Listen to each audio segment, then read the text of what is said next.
Yevropaning eng yirik aeroporti qayer bilasizmi? Buni hatto xayolingizga ham keltirmagansiz. Istanbul aeroporti. Bu Manhattan orolidan ham kattaroq. Joylashuvi Istanbul Yevropaning shimoliy qismi bo'lib, Qora dengiz sohilida. Maydoni 76,5 km² tashkil qiladi.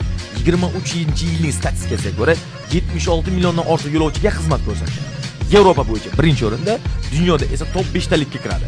Yo'lovchi sig'imi to'liq ishlaganda yiliga 200 milliontagacha odamga xizmat ko'rsatishi mumkin.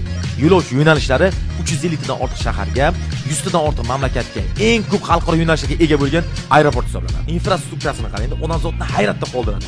Uchish, qo'nish yo'laklari 6 dona bo'lib, bir payt uchta samolyot ko'tariladi va qo'na oladi. Terminal maydoni 1,4 million metr kvadrat. Dunyoda eng katta bitta terminal binosi. Duty free zonasi odamni shokda qoldiradi. 55 ming metr kvadrat. Yevropadagi eng katta duty free do'konlar tarmog'iga ega. Avtoparki esa 40 mingta mashina bemalol sig'a oladi. Loyiha qiymati 12 milliard dollardan ortiq tushgan. Dunyo tarixidagi eng katta aeroport loyihalaridan biri. To'liq quvvat bilan ishlaganda yiliga 2 millionta parvozni amalga oshira olish imkoniyatiga ega. Turkish Airlines bu aeroport orqali dunyoda eng katta marshrut tarmog'ini boshqaradi. Aeroportda hattoki shahar ichida poyezd, metro liniyalari bor. Istanbul markaziga tezroq yetib borishni ta'minlaydi. Sizni qaysi aeroport hayratda qoldirgan? Kommentariyada yozib qoldiring.